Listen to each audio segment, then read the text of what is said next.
All right, so I'm just going to talk around performing review, probably more specifically towards competition, because that's the kind of the main inflection point for people in the sport of powerlifting. You can also extrapolate this to weightlifting, strongman, CrossFit, and to other sports if you want, but there are more factors. So when you look at the review, you want to probably look at first of all three spheres of influence. So you have your immediate sphere of influence where you have direct control over everything. So that's your own actions, your own schedule day to day, what time you train at within reason, who you train with, how you approach training, your mental preparation, all of those things that are a direct result of your own thought and action. That's the first circle. That's your circle of influence, or your circle of direct influence. And then there are things that you can influence. So an example you could use could be the program. Maybe you have a coach who does your program for you. You can influence that through communication. You can do the same with nutrition, hydration. Obviously, the nutrition and hydration are things you actually do for yourself. But if you're following a plan similar to following a program, that's within your sphere of influence, but not direct control. It's out with your control, but it's within your sphere of influence.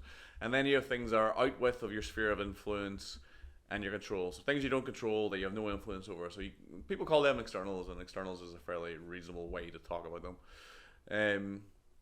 So when you look at these three kind of spheres and you perform a review, you need to first of all you probably need to get rid of the third. So if the refs are giving calls you don't like, or maybe there was a mess up with some kind of administration thing that kind of threw you out, or whatever it was, if it was something you couldn't directly control and you couldn't influence, then it's pointless within your review. You can acknowledge it and you can maybe look at your reaction to it within a review, but having it as part of your review, like a cornerstone part of your review, is pretty much pointless. And then the next thing, so once you've kind of dialed it down to the processes, actions, where they lie within your control or within your influence, how they went, and what you could maybe learn from the situations. One thing I would think would be really important for people, and this is one thing that I see a lot and what prompted me to make the video, is people have a lot of emotion attached to these things, and everyone's human, they have emotion attached to it. But when you perform a review, you need to try and remove yourself from the emotion. So you could have done an amazing preparation. There could have been maybe nothing you would change process wise, nothing you would have changed action wise, nothing you would have changed about yourself, your own actions, your own process, nothing you would have changed within your sphere of influence. The program was good, you enjoyed everything, everything went perfect, yet you didn't get the result that you wanted.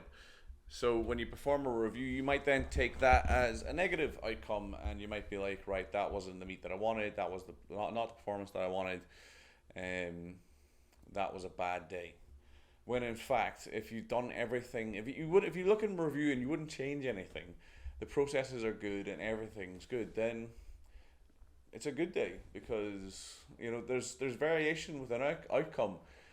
Just because I know it's a very controlled sport, but it's not 100% controlled. It's not without variation. It's not without randomness. It's still life. It's still sport. Sometimes it's just not your day, and if you've kind of looked at it, um, went through a review process and determined that there's no big things you would change, or nothing that you pretty much think you've done wrong, or there's always things you can learn from, but there's nothing necessarily in the build up you would have changed majorly, or when you prepare for your next competition, then yeah, you didn't get the result you wanted, but what are you going to do about it? Probably nothing if you were happy with the prep. So if there's nothing you're going to do about it, yeah, you can maybe be a bit bummed that you didn't get the lifts that you want, but just do it next time.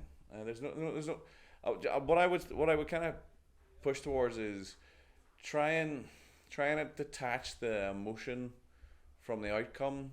Just in training as well, like it's a massive thing people do, is they lift good weights on a day and they think, yeah, it's a great session, loving it, and then the next session maybe they come in and it's all right, and they're like, eh, or maybe they come in and have a bad session, And then rather than changing the output, putting less weight on the bar, working towards the RPE, maybe trying to work on something technical or trying to take something out of the session, they just leave.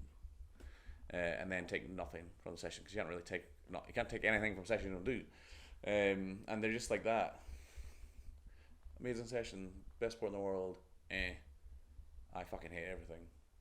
Rather than trying to get the trend line moving up and accepting that the trend line is not a straight line, it's a wave, and there's going to be down days, there's going to be middle days, there's going to be up days, and it's not like getting too overly happy on the up days and not thinking that it's amazing and that you're just going to be a world beater and unstoppable, and then getting down and thinking shit, you're not making any progress and fuck this, and it's all terrible on down days. And I think review is much like that.